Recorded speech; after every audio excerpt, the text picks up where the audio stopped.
Hey, brewery or small business owner. At the Beer Accountant, they understand the unique financial challenges of the craft brewing industry. Are you tired of navigating complex brewery accounting and taxes on your own? Staying up late working on financials and getting your finances in order after a whole workday? They're a CPA dedicated to helping breweries like yours thrive, with services ranging from qualified bookkeeping, business tax prep, to strategic financial planning. Stop wasting time on spreadsheets and focus on what you do best, making great beer and running a small business. The Beer Accountant is led by Patrick McDonald, a CPA for 14 years. They are also the official CPA of the Brewers of PA, servicing over 50 breweries in 4 states. If you own a brewery or small business, stop overpaying for reactive support and start being proactive with the Beer Accountant. Don't brew that IPA without this CPA. Visit beeraccountant.com to learn how their specialized expertise can help your brewery grow, profit, and succeed. That's Beer Accountant at beeraccountant.com. Are you a brewer looking to open, grow, or plan your next move? I'm Ted Zeller, liquor law attorney at Norris McLaughlin. I've spent my career working with breweries, helping them navigate the regulations that come with this industry at the municipal, county, state, and federal levels. From first permits to expansion into new markets, my team serves as legal counsel on licensing, compliance, and distribution. If you're ready to plan your next move or need legal guidance, I am here to help. Feel free to call me at 484-765-2220 or email me at tzeller@norris-law.com. Well, let me preface this with Pennsylvania is the 4th largest wine producing and grape growing state in the country. Really? That's fantastic. Right. Can we guess what the other ones are? I mean, everybody knows them. I mean, California, 1, Oregon or Washington? Oregon? 3, yeah. You just yeah. Oregon, Washington, and then Pennsylvania, and then what? New York? Yep. Isn't that great? We have almost 400 wineries in Pennsylvania. Wow. Yeah, it's pretty cool stuff. And growing.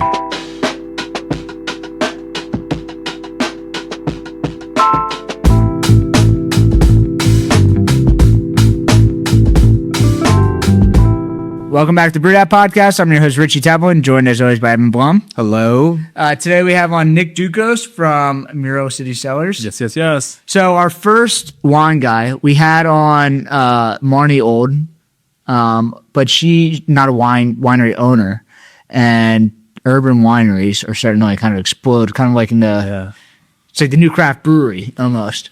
And I've described some people as brewery, like city breweries are like the city's version of a winery. But now you guys are actually putting wineries in the city. And We're doing it. I don't know what I'm gonna start defending myself. But we're excited to have you on here. And you brought some nice wines for us. So let's get started. Let's crack one of these open to start, and then we'll get into the episode. Dealer's choice, gentlemen. We have. How do you normally do it? I mean, explain what you have, and then we'll kind of. Yeah, most definitely. So at Mural City, we make 3 lines of wine essentially. So we'll start with these. These are our house wines. House wines, we make House Bubbles, House White, House Rosé, and House Red. These are our easy peasy, super crushable solo cup wines, as we call them. They sell for $20 a bottle, so they're very approachable and affordable for everybody. And $1 per bottle of these gets donated back to nonprofits here in Philadelphia to help build and beautify the city. Cool. These are great. In the last 5 years of opening, of Mural City, these wines have created or have generated over $30,000 to nonprofits here in Philadelphia. Wow.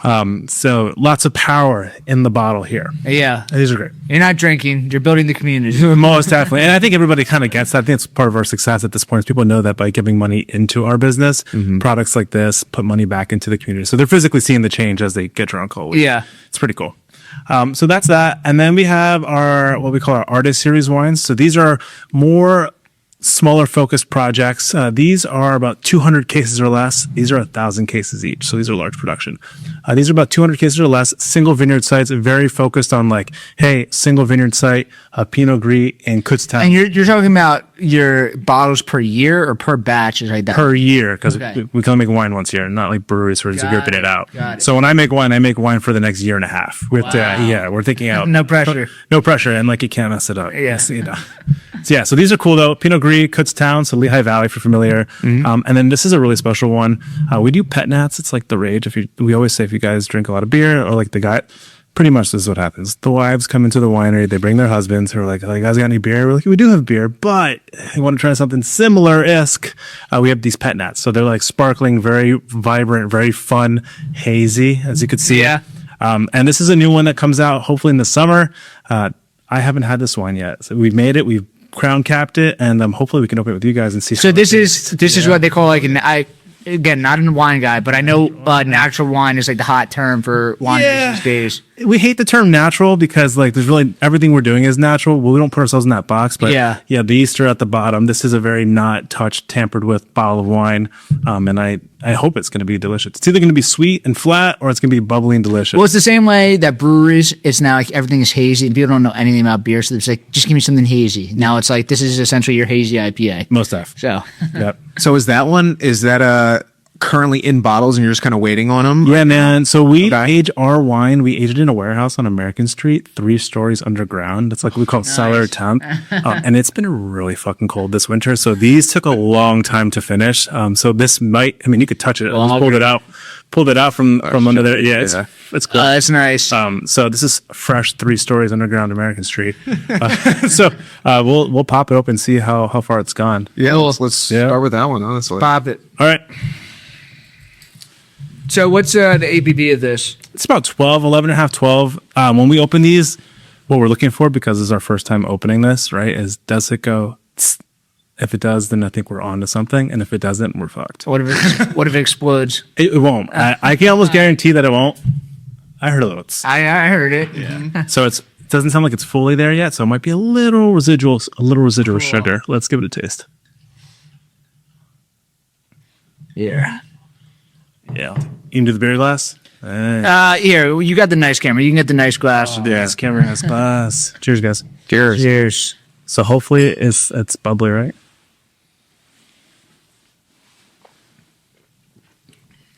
Oh, yeah, it's working. Nice. It's clean. Yeah, it's doing its thing.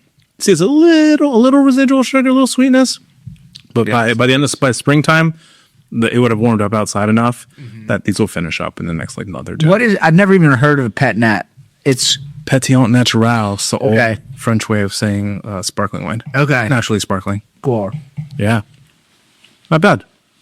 That's really good. If you like beer, you're going to like that, you know? Definitely. It's like a Saison or something. Yep, exactly. So, not bad. You guys are making all these on Frankfurt Ave? Yeah, on Frankfurt Ave. We took an old 3,000 square foot auto body garage that I used to get my oil changed at and gutted the whole entire building and turned it into a winery. Nice. Yeah, so now when me and my wife Francesca started the winery back in 2019, we did it in her mom's 2-car garage in Malvern in the suburbs. Did about 800 cases of wine then. This is year 5 for us, and we did 5,000 cases. Wow. So we've had a lot of growth. All sold exclusively in Philadelphia. Cool. Mostly Fishtown, which is crazy to me. Yeah. That's 60,000 bottles a year. Yeah, it's wine. A lot of very thirsty people in Fishtown. Yeah, it's crazy. In Fishtown be drinking. Yeah. So have you always been in wine? Like, how did you get into this opening up was it the first urban? Yeah, we were the first urban winery in the city. I've been in the wine industry for a while. I went to the Culinary Institute of America, upstate New York. Cool. So I have a degree in culinary arts. Was the plan to be a chef at first? Yeah, I think it was initially. And then I did a part of the CIA curriculum is if you do your bachelor's degree, you have to do a food, wine, and agriculture class. And you have to choose a country to go to do it. There was 5 choices. Cool. So I chose Spain to go to for a month. Nice. And there was the specific moment. I'll just never forget. You have moments in your life that stick. Yeah. I was on the AVE or the high speed rail from Barcelona to Madrid, looking out the window, and we're going 200 miles an hour, and all I'm seeing is it's like doof, doof, doof, doof, like rows. In America it's corn, but in Spain it's all grapevines, right? And there was a moment that dawned on me that that entire country's agricultural system is built on wine. That's its product, grapes. Yeah. Right? Ours is corn and soy, right? Yeah. And wheat, and theirs is grapes. And it's just crazy to see that, and it clicked. I thought it was the coolest thing. And then from there on, I was I love cooking, and maybe I'll continue to do that, but I think wine's where I went to wine. Nice. Yeah, that was sick. Did you always like wine growing up? Is that always a peak interest? No. Really? No, man. Even when I took my wines class in college, I failed it the first time. Yeah. Yeah. Because I met a girl. and completely destroyed that.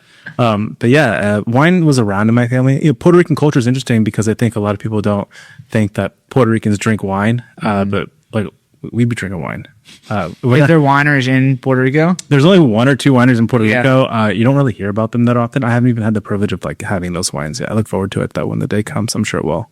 But we drink a lot of wine. Puerto Ricans just like to drink, but we drink a lot of wine as well. So wine has always been in my house. Yeah. Every year, my parents have a huge wine wall. Everyone's drinking wine in my house. Everyone talks about like there's different liquors for different parts of the world, but for the most part, everybody just drinks a shitload of beer and wine. Yeah, most definitely. And for Puerto Ricans, it's always a bunch of like rum and wine. Yeah.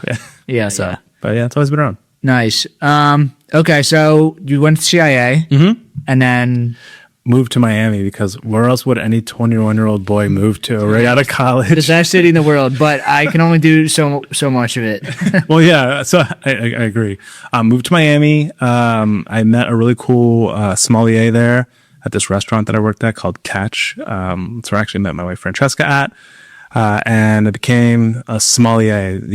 I did the whole Court of Masters. I've seen the documentary before. I went through that program, became a certified sommelier. Then I went to a wine bar where I mentored under an advanced som for 4 years. And I like ran his beverage program. And I just like immersed myself in this dude's life. What was the wine bar called? It's called Uvaggio. Uvaggio. Yeah, there's this place in, what's the hipster part of Miami? There's some like outdoor winery there that's like, in Miami? Yeah. An outdoor winery? yeah, well, I don't know if they make the wine there, but it's like a wine bar, and you go in there and you get like the cheese plates. Oh, Lagniappe. Yes. Yes, it's kind of what we modeled our system. Like, if you've been to Mural City, you see the cheese fridge where you can go pick your own beets and cheese. We modeled that right off of Lagniappe. I love that place. And it's like, I've been there with a couple of different people, and you walk in and you're like, we should do this. But it's like, that place is fucking mobbed. Yes. Nonstop. Yes. I've never seen so many people drink in my entire life. I know. When I lived in Miami, Lagniappe wasn't as hot as it was. Okay. As I've only been today. there in the last 3 years, but it is crazy. Dude, 10 years ago, it was like, yo, there's a great wine bar down the block. You want to go? Yeah. Now it's like, it's nuts. They definitely don't listen to like their capacity, because every single time you go there, you can't move. In Miami, there's no rules. Yeah, Evan, it's like this indoor place where it's like, but kind of like Mural City, but like 8 times the size and outside of Miami. Yes. And then all the furniture is just like mismatched yard furniture. Yeah. But it's just filled with like hot Miami people. And I used to be one of those hot Miami before I had a kid. You're still a hot Miami person. Right? The place was great. So did Miami for a little bit, became a certified sommelier, ran restaurants for a while, and then there was a moment where I was like 24, 25, and I said, I think I want to like not work in a restaurant anymore. And I was like, what am I going to do? So I quit my job. I found an internship in Napa, and that's cool. I kindly told Francesca, and asked her, I said, I'm moving to Napa to learn how to make wine. And she's like, are you not going to ask me if you're going to Napa? I said, no, I'm not going to ask you. I'm telling you, this is what I'm going to do. And I went to Napa, and the whole world shifted, man. To make wine? To learn how to make wine. Because when you're a som and you're a sommelier, it's a lot of theory. You're reading the books, you're studying a lot. Yeah. And, I would say for like, when you're reading the books, there's like 7 steps to making wine. 1, crush grapes. 2, press them, whatever, all that stuff. But when you actually make wine, no one talks about the 6 steps in between step 1 and step 2. Yeah. Right? And then you're really getting into it. And I fell in love with the process. So as soon as I wrapped up a harvest in Napa, I was like enamored by it. And I was like, I need to do this again, but I want to learn how to make white wine, because I just spent so much time focusing on red wine. So I went to New Zealand. Hopped on a plane, went to New Zealand. Again, told Francesca, I'm going to New Zealand. She's like, what are you doing? And this time, though, she made me pay rent 2 times. She made me pay rent in both ways.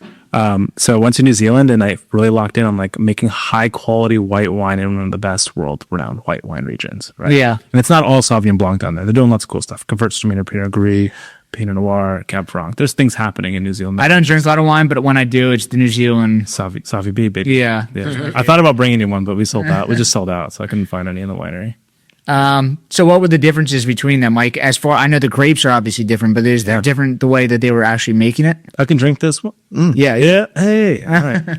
Thank you, dear beer account. You brought the wine, but we need to get the sponsor. Oh yeah, man, I love a sponsored beer. California, like, you been in Napa? No. Have you? Mm-mm. If you like wine, it's like It's like God's house. Yeah. They're in. Yeah. It's everything is so perfect. It's like 80, 90 degree days and then like 50 degree nights. So you're like in a t-shirt all day long and then you get to wear a sweater at night. It's great, dude.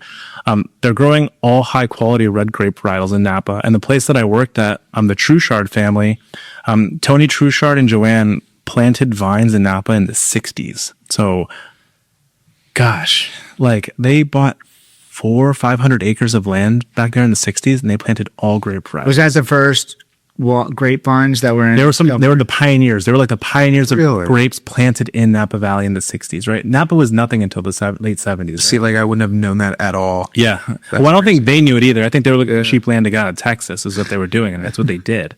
But they had 400 acres, and they plant every red varietal you can think of. So when I worked there, I worked with Cab Sauv, Merlot, Cab Franc. We did Syrah, Zinfandel, Pinot Noir. Like we did a lot of red grapes. So I really got to get my hands on like, how do you make wine? And Yeah. how do you make a great world-class red wine? So I got a really good crash course there.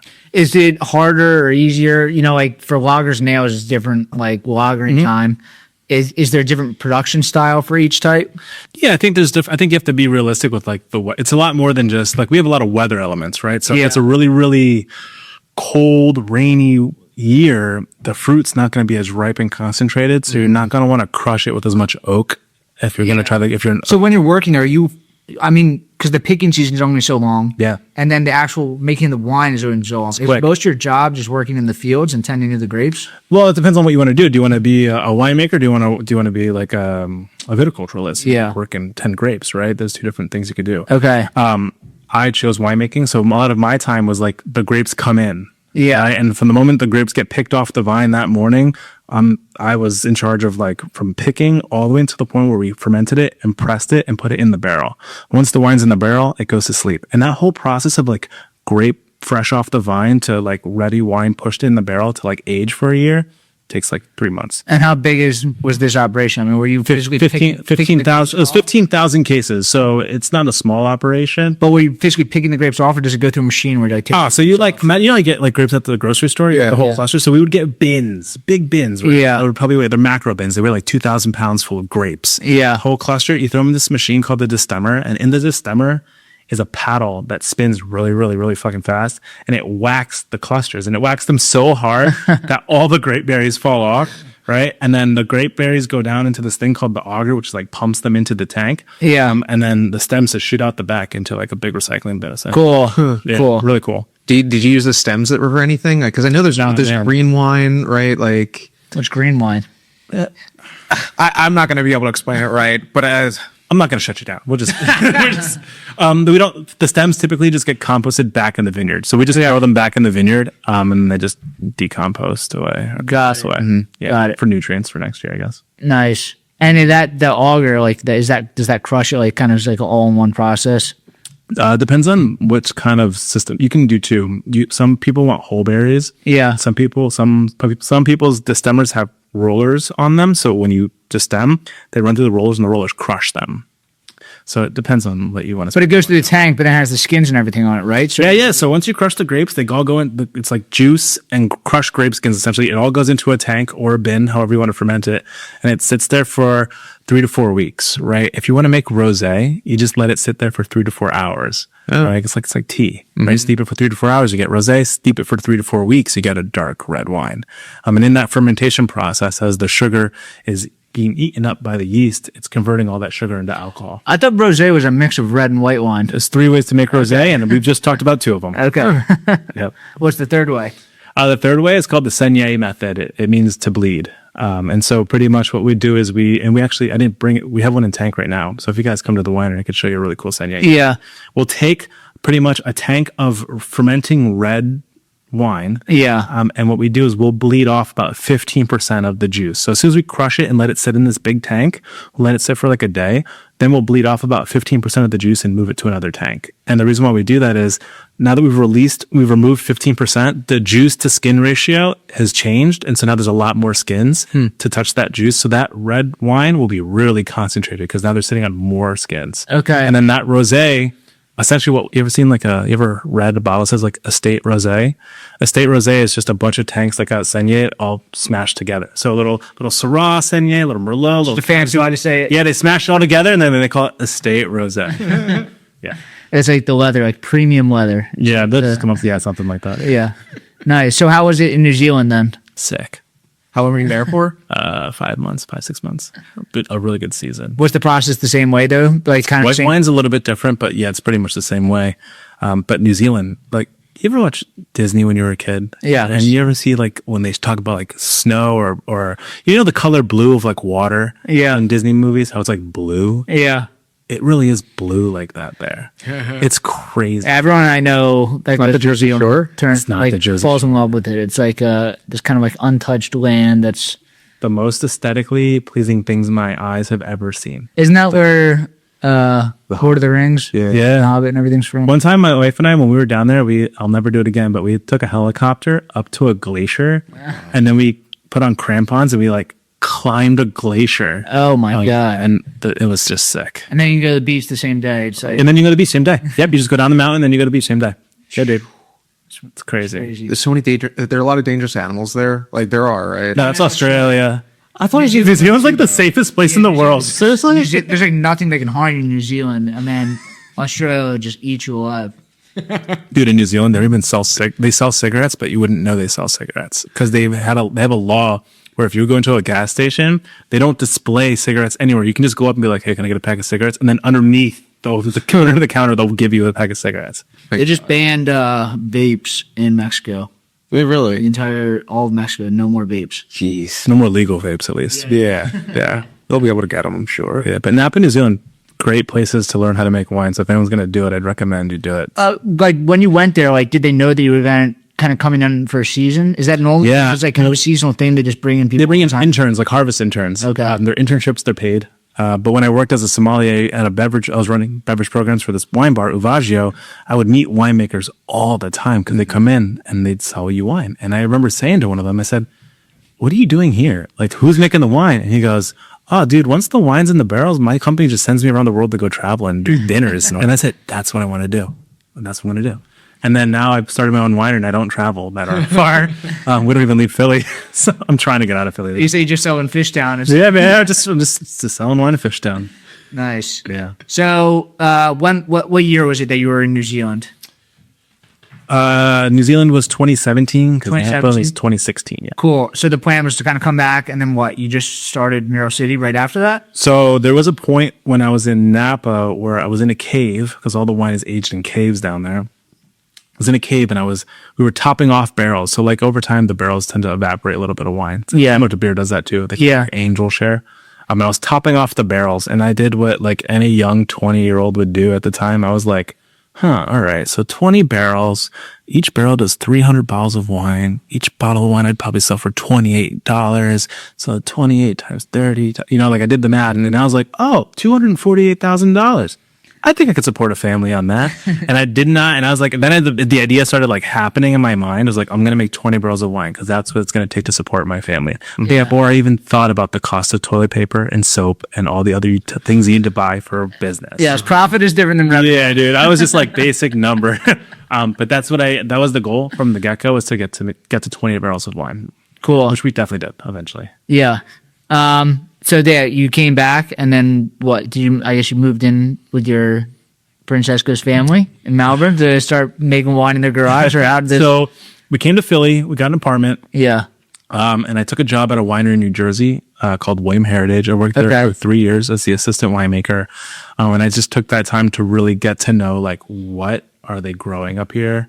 Mm-hmm. Where are the farmers? Yeah, I imagine it's a little bit different than California. Yeah, dude. It was way different. I would go to, like, all these, like, farmer conferences. And I was, like, the only Puerto Rican kid in a room full of, like, all these farmers in South Jersey. And then I'd say, hey, I'm going to start a winery in Philadelphia, and one day I'm going to buy grapes from you guys. So can I get some information? And they all looked at me like, what the fuck are you doing, dude? Yeah. And definitely, they're like, you didn't even belong here. So I remember just being nice and cordial and getting everyone's numbers. And then, 3 years later, called them all up and said, first vintage, like, can I come by and see what you got and buy some grapes? And they went out there. And at first, I think people were hesitant to work with me. But then once they get the check in their hand, they're very happy to work with you. So, Yeah.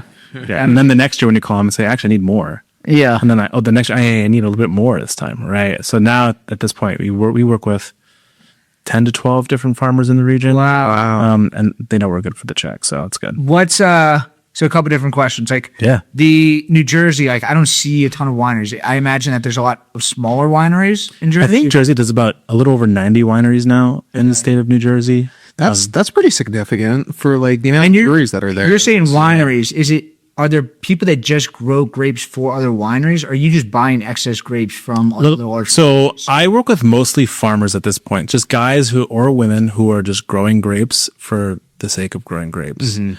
We do work with a couple wineries, like a handful. And are all those grapes going towards wine? Like, Yeah, they're all going towards wine. A wine grape is different than like a normal grape that you would eat. Yeah, most grocery store. definitely. Yeah, and wine grapes taste way better. Yeah. Yeah, and they have seeds. That's the other big one. It was seeds. Yeah, so we work with wine grapes. Okay. Yeah, that was the question, right? Yeah. Yeah. But you're going out to a bunch of different places. So I imagine like the farms are they smaller than? Yeah, man. A lot of these guys are like husband and wife teams. They have 7 acres of property, and then they have all their stuff planted, just in their backyard.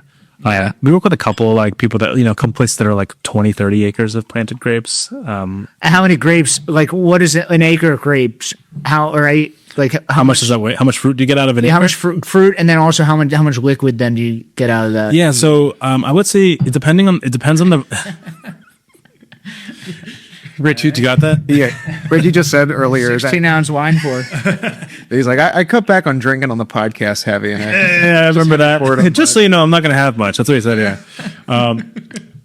an acre, depending on the grape varietal, is somewhere between 3 ton to 6 tons. Okay. Of fruit per acre. Yeah. On the varietal, it's a lot. Is that how you're buying it? You're buying it by the ton? We buy by the ton. Okay. Yeah, everything's done by tons and in the metric system. So we do everything by liters, not gallons. Yeah. So that's just how it is. But the government wants you to do everything in gallons because it's America. Yeah. We did for the brewing. I've worked at breweries where we use both. It's like hot side is metric. Yeah, dude. And then because everything once it becomes alcohol, you have to use it in like standard. So it's like half the company is using metric, and then half the company is in standard. Can we just get on the same fucking page? I've gotten really good at converting it, and now that's how I've learned. Yeah. So like the numbers, like when I'm go to build a recipe, the standard numbers in my head, I know some of them in metric, some of them in standard. So it's like it doesn't make any sense at all. Dude, I mean, for years I had on my phone in the little notes section, I always had conversion. Yeah. So I was just converting things. But now I got it. I've done it so many times, I just know it off the top of my head how many liters are in a gallon and things like that. So I'm sorry if I missed that. What does one ton get you how many bottles? Oh, God. Let me pull out that little conversion real quick. I'll tell you, we do this. There's a vineyard I work with out in Chester County. It's sick. We buy 3 tons, so 6,000 pounds. Yeah. Typically Pinot Gris is what we buy. Yeah. 3 ton creates about 220 cases. So that's something like 3,000 bottles of wine. That's a lot. Wow. So it's almost 1,000 bottles per ton. Put it, I guess. Yeah. Cool. Yeah. That's a good way to do it. So like 2 pounds of grapes for 1 bottle. Yeah, that's it. I think that's you're pretty damn close, actually. I think it's 2.2 or something like that. Awesome. There we go. So what sort of grapes are around here? I feel like you knew that already. It just came out too smooth. I was thinking. I'm not good at math, but that one came out. I think he did his homework. How many, what varieties are around here? A lot. Well, let me preface this with Pennsylvania is the 4th largest wine producing and grape growing state in the country. Really? That's fantastic. Right. Can we guess what the other ones are? I mean, everybody knows them. I mean, California, 1, Oregon or Washington? Oregon? 3. Yeah. Yeah. Oregon, Washington, and then Pennsylvania, and then what? New York? Yep. Isn't that great? We have almost 400 wineries in Pennsylvania. Wow. Yeah. It's pretty cool stuff. And growing. Yeah. I know around Chad's Ford, there's a bunch of them. Yeah. But, I'd never thought about what kind of grapes they make. Name it and they probably grow it. Now the question is, does it want to grow here? Probably not. But why here? Is it could they have grown white grapes in California? They just chose to do red grapes, or they grow a lot of white grapes in California. In California, they do everything. But just I guess where you were at, it was just the red grapes. It was majority red. It's Napa Valley, right? You can get away with premium price points out in Napa for red grapes. But I mean, I worked at the place I worked at also did Sauvignon Blanc and Chardonnay and Roussan. What's Roussan? Roussan is it's a Rhone, like a northern Rhone white grape varietal. Kind of drinks like Chardonnay. Okay. From France. Yeah. And it's stellar. And not a lot of people are doing Roussan in Napa, so that's why they do it. And it's just one of their best wines. So your wife Francesca, was she also a winemaker? No. You met her at the wine bar. I met her at a restaurant, not a wine bar. Okay. But yeah. I met her at Catch. It was like a really hip restaurant in Miami at the time. It's still pretty hip, but it's all over the country now. Yeah. So she's also owner of Mural City. Yeah, Francesca she's the engine. Okay. Yeah.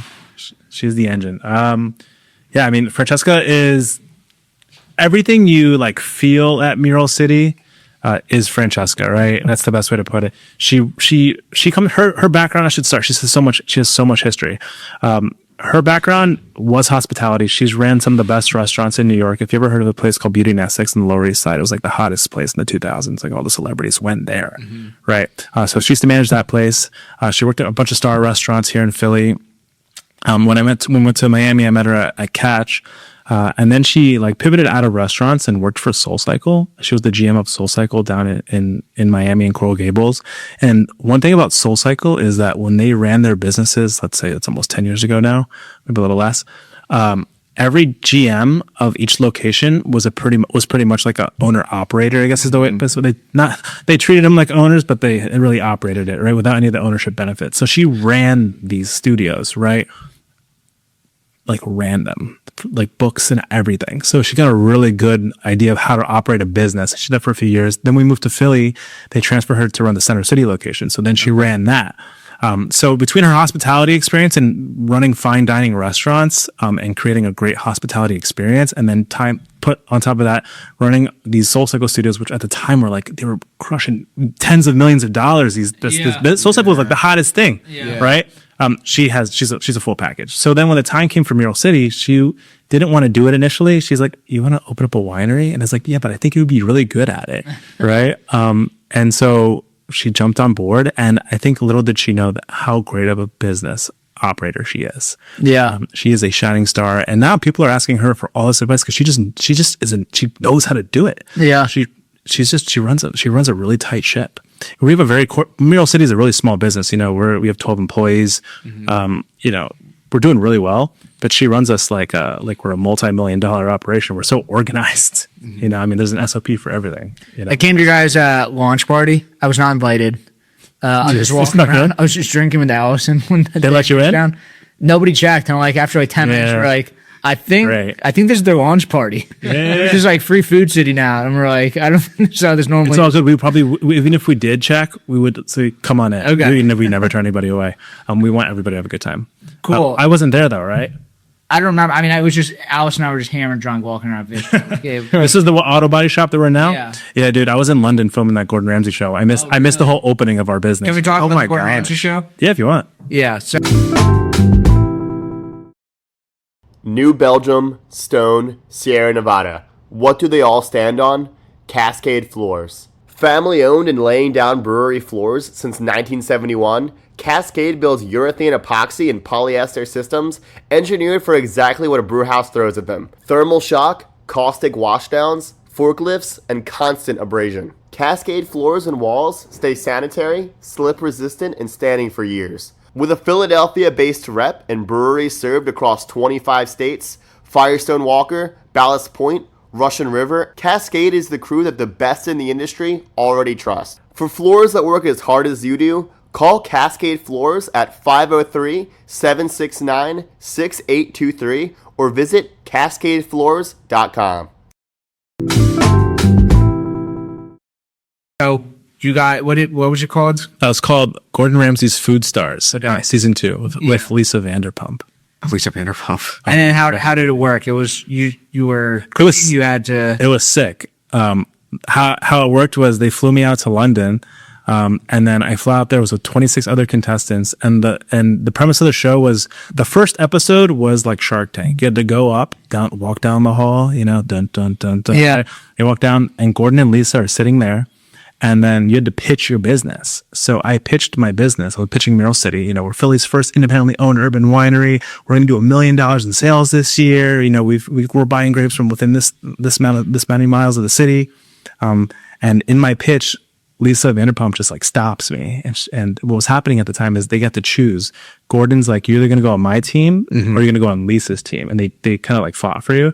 And Lisa just stopped. And she says, you're going on my team. And so then I was like, I got put on Lisa Vanderpump's team. And pretty much for the premise of the show is every week we competed, profit and loss challenges, branding challenges, marketing challenges. There's all these, we just competed. And then the losing team had to go to what was called the grilling, where you guys all sit in Gordon and Lisa's office and a bunch of like couches and you just bitch at each other and just be like, he fucked up or she didn't do this. And It's like the Apprentice for dude, it was like yeah, with Gordon. And yeah, that was it. And I was on that show. I was in London for 7 or 8 weeks. I made it to the second to last episode. Before I am my own. I killed myself. how did you get on there?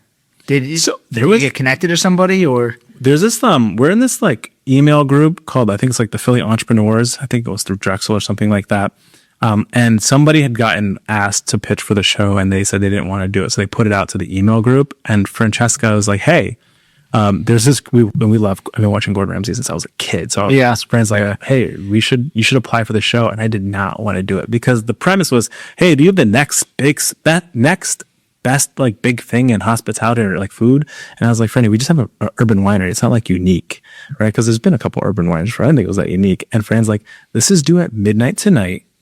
You're going to make the video and you're just going to shut the fuck up and make the video. So I was like, all right, I did it. So I sat on the couch and I put the camera there and my opening line was this. I go to the camera, like knock. I was like, hey, Gordon, it's me. Can you hear me? You know? And like, that's how we started the pitch. And then from there, 2 weeks later, I got a call. They're like, hey, we saw your video. We loved it. We want you to sit with some of the Fox producers. And then there was this like interview with producer after another one. And it started like spiraling into like, oh, I think I might make this show. And then eventually I got a call that says, hey, we're going to fly you out to London next week, pack for 7 weeks, and you may come back tomorrow or you may hang on there for a little bit longer. And that was what I did. That's cool. Very cool. It was surreal. It was really cool. Were there other contestants on the show that you have become friends with? Or? I made no friends. I only made enemies. On there. Like for real? For real. Really? Yeah, I went in there with like a $250,000 I'm gonna win attitude. Yeah. I'm gonna do whatever it takes to win. If you want to win, dude, I am a very competitive person. Like as much as I love you guys, right? We're in a great conversation. Yeah. $250,000 right there. Who's gonna get there first? I'm gonna get. I don't know if you've I haven't watched the show, but I've seen some clips of Mr. Beast shows. Oh, yeah. Where he's giving out like $1 million to people. Some of these people are like, you guys are my friends, and they split the money. Yeah. And I'm like, what the fuck are you guys doing? Like, some people are just like, screw you guys, I'm coming home with $1 million. Yeah. It's like, you are doing it right. Like, I and the thing about reality TV shows is like you have to. And my uncle was on when reality TV came out in like 2005. My uncle was on a reality TV show called Cowboy U on country music television, right? And he was like the city slicker guy, and they put him in like a dude ranch in Texas and like filmed the whole thing. There was like no rules to reality TV, but my uncle was like, Nick, you either are like a really kind person and you're loud, or you're the villain and you're loud. But you have to be loud no matter what. You got to be You have to be a character. He's like, so when you do something, you do it with enthusiasm. You say, oh, I'm gonna fucking do this, or like you just do it with enthusiasm. Yeah. And even the producers were like, the moment you get off that plane in London, you be loud and you be proud. Yeah. I was like, okay. Camera's always on. Yeah. After I graduated college, a bunch of my friends started trying out for like the Real World and stuff. Yeah. And then one of my friends was on F-Boy Island or Fuckboy Island or whatever on HBO. And it was like the same thing. I was like, the people, they were like going on these reality shows and was like, they were not who they normally are. They put on this front. But I guess it's like, that's the whole thing. Like, if you're just a normal person on the show, like, it's not that. I was myself, but I was in there with a little bit more enthusiasm and excitement. And honestly, like, I worked to my benefit. And I got a really great trip to London for 2 months. Mm-hmm. Yeah, it worked to my benefit.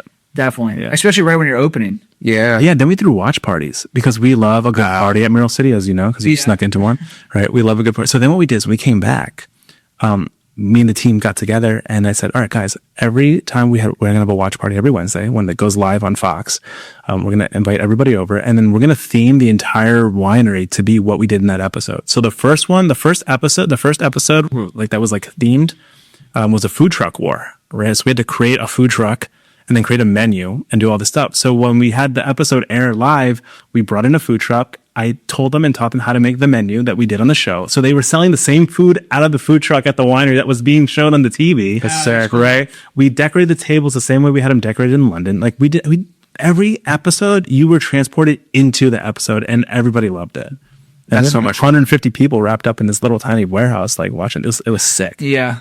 We had this is a brewery up in North Jersey, Alternate Endings. They're connected to a movie theater, and they do beer tastings, but they make the food with like what's showing on the screen. That's the way to have people like really be captivated and be a part of it. Yeah, you gotta be engaged. Part of it. Such an experience, such a fun experience, and it's like so unique to Alternate Endings is what it's called. Alternate Endings Brewery. Yeah. They make great beer too, but they have it's just a very unique experience that they do. But yeah, it's like that thing with like that's what beverage brands like need to be doing at this point. Times are different. Yeah, totally. Times are different. We have to do a lot of stuff. You have to be creative. So can you walk us through kind of like you guys have the cellar on American Street, but like where were you guys making wine first? I guess in Malvern. But what were the steps to like kind of get to where you're at now in the auto body shop? The different locations. Oh man, I'm going back. All right. So when we open, the thing about the TTB and the government is that when you open a winery, they want you to have your license. They want you to have your building first, and then you can start making your wine. But to make wine takes about a year to get started. Yeah. Right. So there's like this like unspoken rule that you make wine first, and then you get licensed, and then you open the doors and you sell wine. Like what do you pay rent for a year? Yeah. And it's like this weird, stupid, unspoken rule that no one seems to want to correct or fix. Yeah. That's pretty much how it works because there's no other way to do it. So we made the wine in the garage the first year. And then while that was happening, we were looking for spaces in Fishtown. So one day I was taking my dog for a walk in with Francesca, and we saw this warehouse and it said for rent. It's 2 blocks from my house. So I was like, I'll meet this guy. So I called him up and I said, hey, me and my wife are starting this business and we'd love to put a winery here. And he goes, you guys have never been around before. I don't know who you are. Wait, I'm not going to do that. Right. And this was like, COVID was like just about to happen. And I don't know what happened, but he was like, I'll take a risk on you, but this is what it's going to cost. Right. And we're like, okay, fine, we'll do it. We're desperate at that point. So we signed this lease on Amber Street. It was in a back alley, little warehouse. I was just happy to have a warehouse to make wine in, honestly. And so we did that and started construction. And then halfway through construction, 2020 came, and then COVID stopped and COVID started and construction stopped. So we were kind of like stuck with all this wine in the garage. And we couldn't move it anywhere. So we like aged the wine in the garage essentially. And then once we were able to finish construction, we opened up a little, at that point, it was just a retail shop in this alleyway in East Kensington. But our opening day was like a snowstorm, but it was like post-COVID or kind of in COVID, and you still couldn't have people like hang in your restaurant. But we opened up to a line down the block because people were just happy to do something. Yeah. And I think the idea of a winery was really unique because they had seen painted on this. Our signature logo is like winery above the garage door. Yeah. So they were like, a winery. Well, you see, there's a winery, right? And then once we opened, it was just like, we had a really great first day. That's awesome. Yeah. Then after that, we were growing pretty quickly out of that space. So what was happening is Francesca and I, because we were the only employees, we were a winery making wine Monday through Thursday. Thursday at 4:00, we'd have to move she'd be like, you have to be cleaned up by 3 because we have to flip the room. And then what we did is we made a makeshift bar out of barrels and tabletops.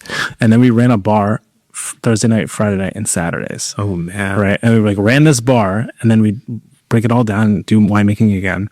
And we did that for like a year or two. And then it started getting like people started coming and more people started coming. And they're like, hey, are you guys going to put like chairs outside? And they started putting chairs outside.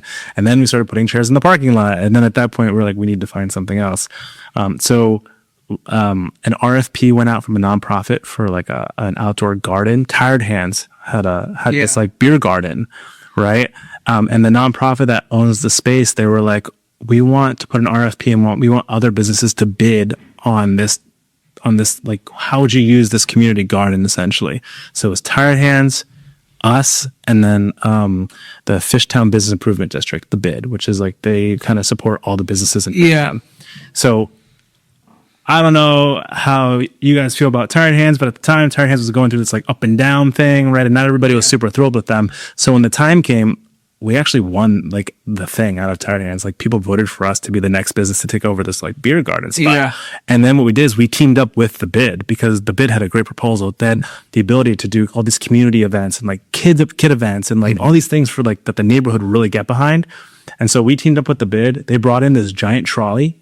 Me and Francesca, we refurbished the trolley, and then we ran a wine garden out of this trolley that was... That's the one that's in the middle of the block? Yeah. Because you guys have the corner block now, right? Yeah, we moved 2 years later, but we had this like trolley. How was that? I reached out to them last year because I was like, all right, it's taking me a while to get this tap room open. Let me just start swinging beer out here because it's affordable. And they gave this some like cheeseburger spot. Hasn't done anything with it. But was it good? The burger spot? No, like the trolley? No. Well, let me tell you. Taking a 1960s trolley that's been decommissioned. Yeah, it was the pickle trolley that travels on the street. Right? No. This used to be a trolley that was an ice cream shop in Mount Airy. Oh, really? Yeah, it was an ice cream shop and a diner for years. Yeah. Right.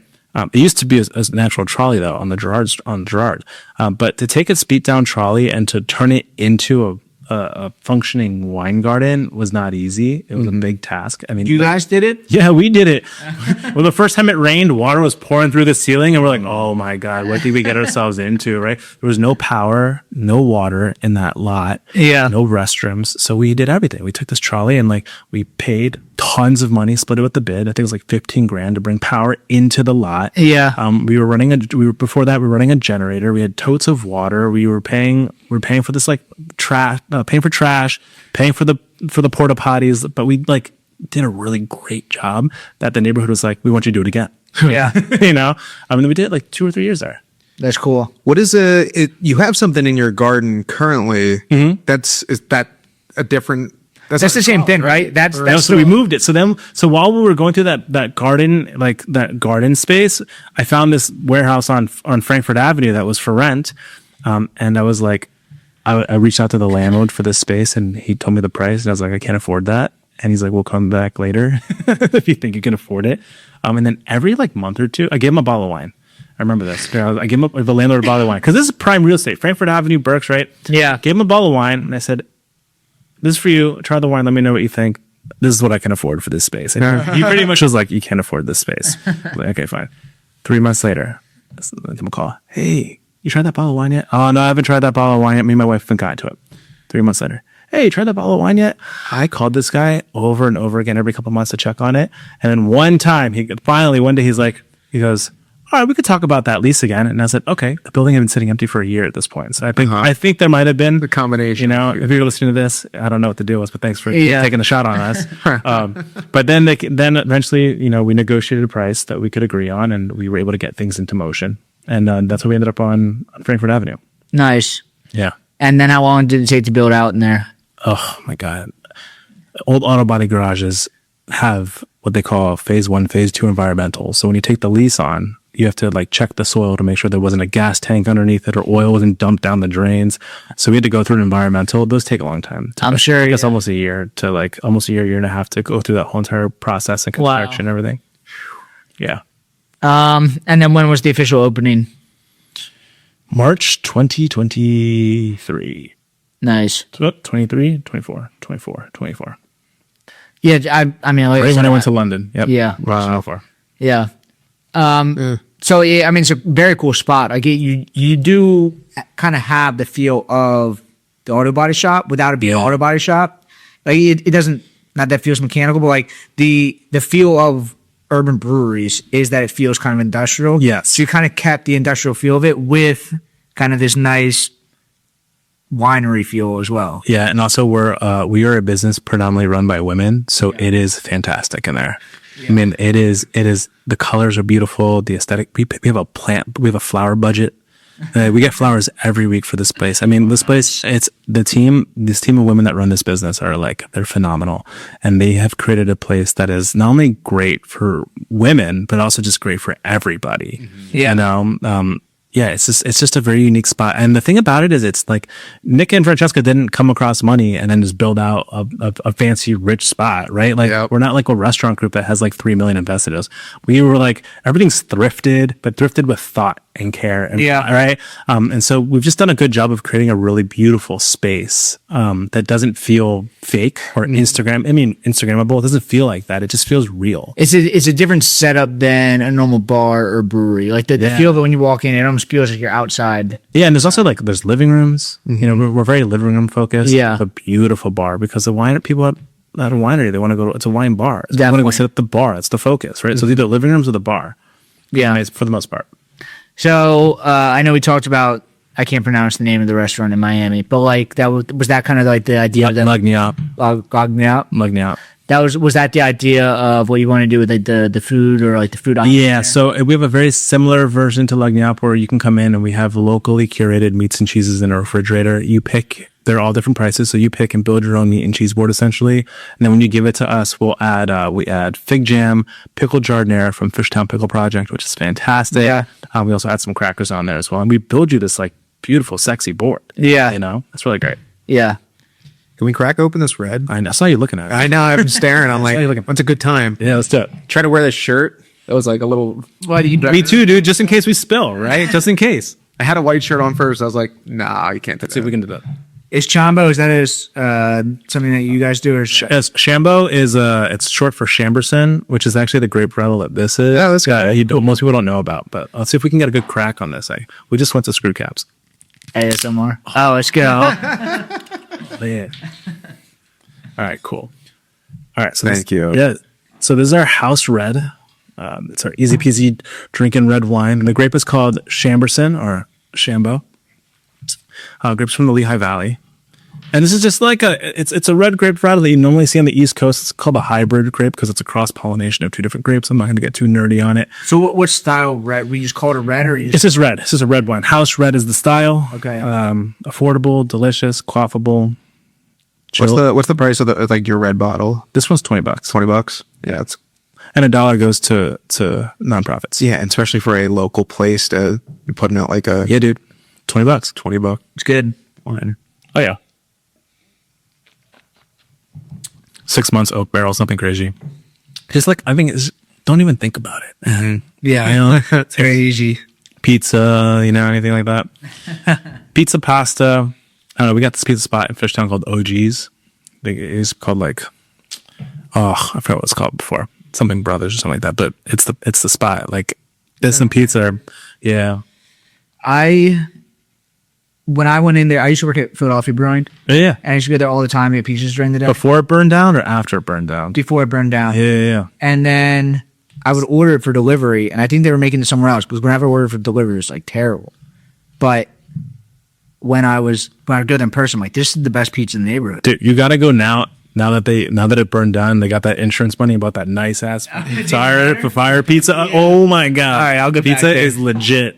Pizza is legit. They call it OGs. It's the best. Nice. Yeah, but that and a bottle of $20 Mural City House Red, where $1 per bottle gets donated back to community initiatives and to help build and beautify Philadelphia. No, yeah, that and this are great. Does it go to one charity, or are you guys just trying to we're really selective about where we're putting this money. But it's mostly public education, nonprofits in art focused initiative, urban agriculture, and then initiatives in helping people of color in the wine industry. Cool. Yeah. Do you know the MJF, Michael Jackson Foundation? Yeah, I was gonna. I don't know about the MGF. So Garrett Oliver was the head brewmaster at Brooklyn Brewery. So I think in 2020 or 2021, he started. Michael Jackson is like he was the first like beer writer that like created kind of beer styles or like Cool. kind of created the craft beer movement. So it's named after him, but it's for just people of color in the brewing and in wine and distilling industry. Cool. But they like give out full scholarships to like actual brewing and distilling. It's here in Philly. It's all across the country. But yeah, all across. gotcha. They do a different cohort. I think it's like twice a year they do cohorts. Yeah, we've had a couple different winners on, and yeah, they did. It's just a great thing. But Sweet. Yeah, I'll look into it. Yeah, we also, one that we're working with now is called the Verizon Project. More wine focused for sure. but it's also another nonprofit that's based out of, I mean, they're kind of all over the country, but they have a I guess you can say an outpost in Napa Valley or like Napa Sonoma. And we actually just brought our new GM, came from the Version Project. Her name is Tilia. She's fantastic. But yeah, we're focusing in the right efforts with our money. And like also $30,000 for 5 years is not anything to like, you know, I mean, that's a good amount of cash that's going into like the city. Yeah. Right? Which is great because we need it. Yeah, especially to like the nonprofits that you guys are selecting. Dude, and I'm always saying like if every business on Frankfurt Avenue, including the large restaurant groups where they have 4 or 5 restaurants in Fishtown and not putting any money into the neighborhood, if they were to just take a couple $1,000s, maybe $1 per dish, right, 1 or 2 dishes, and just put that money aside and donate back to the neighborhood, they'd make some huge change because our little winery is doing a lot. Yeah. So just imagine if these big restaurant groups that are multi-million-dollar funded, what they could do to help benefit the neighborhoods that they're cashing in on. Totally. Yeah. Or what's the burger spot and the place like right on Frankfurt, right next to the coffee shop. The 2 like chain restaurants that just opened up on Frankfurt Ave. Oh, there's a burger shop there? Oh, Shake Shack. Shake Shack and the place next to it are just like empty nonstop. But they should put money into the community and talked about it. Like I feel like people would support them. Nobody in Fishtown is supporting those places. And like the local places. I mean, there's some people like Shake Shack. You know, I'm and especially a delivery place. But, yeah. But like, listen, Fishtown used to be a neighborhood of small business for a long time, and it wasn't until very recently that we gave up. I think those are the first and let them in. Yeah. You know, and now it's going to start a whole spiral of. I mean, you got the Van Leeuwen's and Jenny's, all these corporate ice cream companies that are in there now. Yeah. Across the street from each other, just fighting against each other. You know? And God knows if I don't even know if a Jenny's could afford how much the rent is down there, you know, but corporate is corporate, so. Yeah. What I think I saw on social media last year, there's a trend where people are putting ice cream in wine. I mean, we're putting jalapenos in wine too, man. Everyone's doing everything these days. It was like, I remember like coming out, it was like hot in New York and people were like, all right, I think we've gone too far. Is that a consumer thing or like a winery thing's doing? I think bars were doing it. Oh, I like this wine, didn't he? Oh, yeah. We had the top off. Yeah. It's good, right? It's very good. Yeah, you can't go wrong. So where are you getting your grapes mostly from Jersey or Pennsylvania? No, we will get our grapes within 300 miles of the city. So 300 miles of Philadelphia is the Finger Lakes. Yeah, down to Virginia. The tip of Long Island, and then Lake Erie, Western Pennsylvania. Cool. So it's like this big circumference. It's pretty much anywhere I'm willing to drive within 8 hours. Oh, you're a winery in Pennsylvania. Does it make does Pennsylvania give you any extra or discounts or anything if you buy grapes from Pennsylvania? No, but they should. And it's something I actually something I just proposed because I happen to be I'm on the board of the Pennsylvania Wineries Association. Yeah, correct. And also the Pennsylvania Restaurant and Lodging Association for Philly chapter. You are? Yeah. So you know Rebecca Foxman? I do know Rebecca very well. Yeah, she's great. Yeah. She's now El Presidente. Yeah. La Presidente. Yeah. But yeah, so like now that I'm on the board, I brought this up, and like I think there could be some benefits to incentivizing wineries in Pennsylvania to purchase fruit from Pennsylvania. Yeah. Because right now there's a big push to change legislation for wineries in PA, and they want Pennsylvania wineries to buy fruit from Pennsylvania. You know. Which I understand and I totally respect the concept and the idea of it. We're a little bit different though, where we're like in Philadelphia. I'm surrounded by 3 different states within 3 miles. Well, breweries don't buy malt from Pennsylvania maltsters, so like they shouldn't like force you to do that, but they should at least give you a discount if you're 100%. Yeah, there should be some incentive to support local PA. I have this idea in my mind. It's called PIP. It's the Pennsylvania Incentive Program. I haven't quite pitched it to legislation, and I'm sure nobody wants to hear about it. But like literally, it's literally like you should give $1 per pound to local PA businesses that are buying fruit from Pennsylvania growers, as opposed to buying them from New Jersey or New York, the places that I'm buying fruit from right now. Yeah. But if you were to help me offset the cost a little bit, not only does it help me out, but also helps me and helps those growers out. Definitely. Right? Mm-hmm. So everybody wins. Everybody wins. But the thing is where do you get the money for that? Yeah. You know, so where do we get the money? Maybe let's tax this gambling associations. Yeah. Why not? Yeah. So you have there's these 3 styles, but how many like varieties do you put out every year? I make 13 wines a year. 13 wines a year. Yeah, I shouldn't say I make anymore either, because we have Leanne, our winemaker, who we just brought on last year. She's fantastic. So together we make 13 wines. Cool. Constantly kind of rotating. We make 13 wines up front for the year, next year and a half. right. And then we do like drops essentially, right? Every quarter, every season, we do a drop. It's a mix, usually 3 to 4 wines. Okay. Yeah, I don't know if we started talking on the podcast or not, but can you explain like wine is you produce one storing a period throughout the year and then you release versus the brewing side where it's obviously every day. So Yeah, so like the winery is functional from August to November. After that, it's pretty quiet. We make all the wine, 60,000 bottles worth of wine in 4 months. Are there do some wines age longer, shorter versus others? Most definitely the pet nat. So for example, this wine takes only 3 or 4 months before we can bring it to market. Then how long does it stay? Like, what's the shelf life on it? Like, can you? Oh, I mean, it's many years. Yeah, you could. I wouldn't. Yeah. Also, like Philly be drinking. We talked about this already. Yeah. Each of these wines usually sells out less than 12 months. So we run out of wines every year. Yeah. So this is quick though. This takes pet nats take about 3 to 4 months to make. Our red wines are anywhere from like 6 months to a year and a half, and then the whites take about 4 to 6 months to make. Cool. What's the wine that takes like they drink it like on October 31st or something? Beaujolais Nouveau or something? Oh, November third Thursday of November, Beaujolais Nouveau. Beaujolais Nouveau. And what is that? And that's just like you don't age it, you just ferment the grapes and then you just drink it right away? Yeah, you got the concept. Yeah, exactly. We actually make one every year too. It's a hot topic, a hot seller. We make one every year. This year we did Merlot from the Vineyard in Maryland, and we make it the exact same way they make it in Burgundy, France, in the Beaujolais region. And it's just the style is just like it's whatever you want to do with it, or is it one grape varietal? It's one grape, but it's how you make it that makes it so special, right? Okay. We do this process called, and I don't want to like get too deep into it. Yeah. Right. But it's carbonic maceration. So essentially, we take in the whole grape clusters, we stick them in the tank, we seal it whole, no crushing. Remember we talking about crushing? Yeah. No crushing. Whole clusters in the tank, seal it, and then we push CO2 gas underneath through the tank every day for 14 days. So what's happening is these grapes are sitting in this tank sealed up in an anaerobic environment. So there's no oxygen in the tank. And fermentation, a big part of fermentation is you need oxygen to do the process of fermentation. So what ends up happening is the grapes start to ferment from the inside. It's called intercellular fermentation. So they start to ferment from the inside. And when you're fermenting, right, CO2 is being produced. Well, what happens is from the inside of the grape, this CO2 starts to get produced, and the grape swells up and eventually just pops. Right in the tank, right?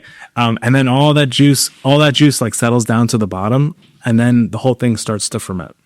Wow, I had no idea. Mm-hmm. Are there other varieties that are done like that, or is it just this style? It's the Nouveau style, or the carbonic maceration is the style. Yeah. In Beaujolais, it's called Beaujolais Nouveau because in France everything is done by the region, not by the grape. So Beaujolais is the region, Nouveau is the style.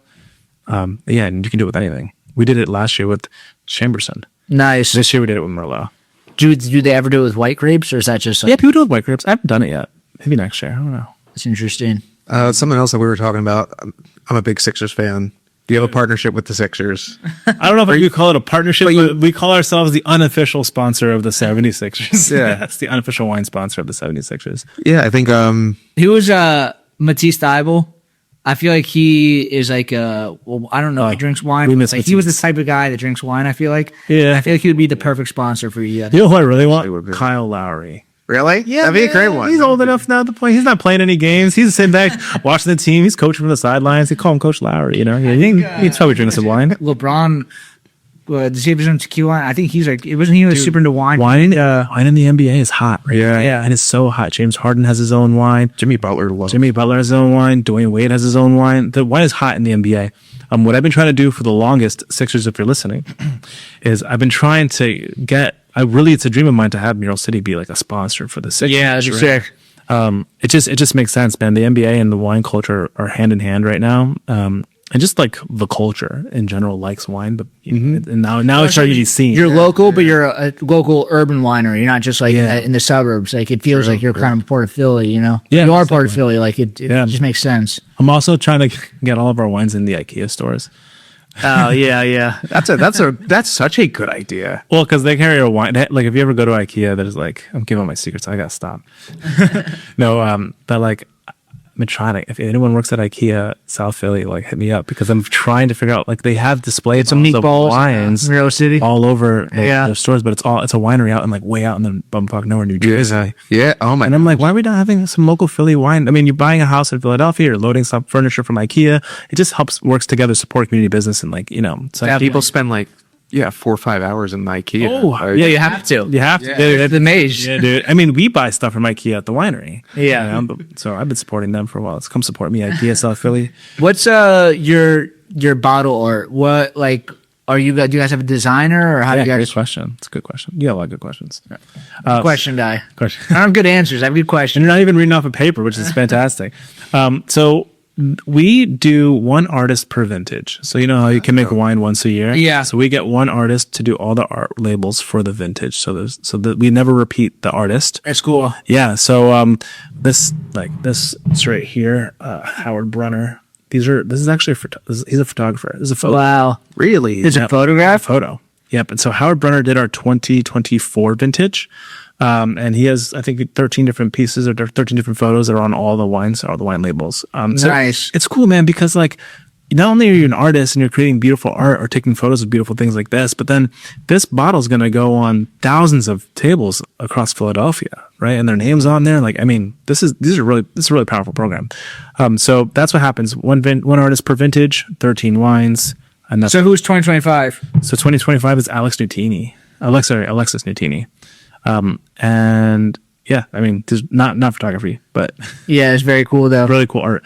And this is you're the first one seeing this, because the 2020 vintage is now about to start coming out, right? Yeah. Yeah. So this is the first piece of artwork that we have, and Francesca sources all the artwork. She's really big on that. Yeah. So that's how that works. Nice. What do you guys have like weekly events or anything? I know you had the viewing party, but like, are there? Oh yeah, we do.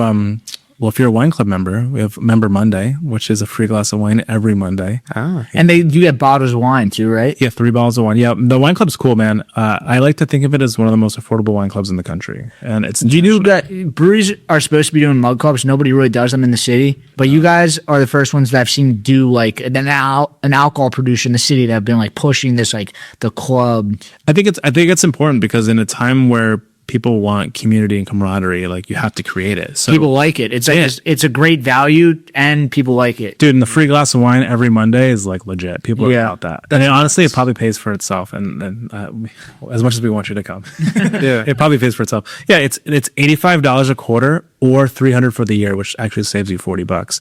$85 a quarter, and you get 3 bottles of wine, 15% off of bottles to go or to drink at the winery. Free glass of wine every Monday, and then we do 4 events a year for the wine club. 2 are free, and then 2 are like paid ticketed events. But the events, they're like ragers. They're like parties. That's a grand program. Yeah, You get dude. 3 bottles a quarter? A quarter, yeah, it's a case a year.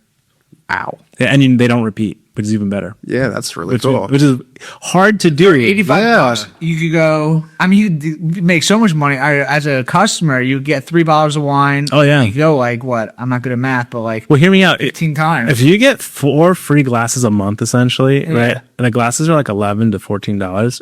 You're getting like almost $50 or $60 worth of free wine, and it costs you only $85, and then you get wine on top. Yeah. I'm pretty much losing money at this in the sake of community, right? But it's a great program, and it's cool because people come in and they're sitting with their neighbors or their kids' teachers, or like everyone's just knows each other in the neighborhood. So it's a really great program. Nice.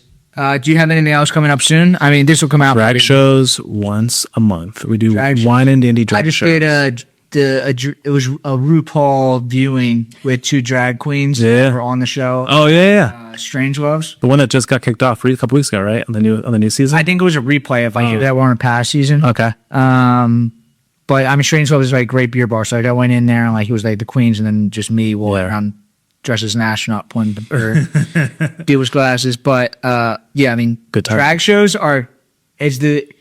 like of all the weekly events that people do, drag shows are like by far the busiest night I've seen Dude. like, of any place. I mean, it is hard to fill a place up.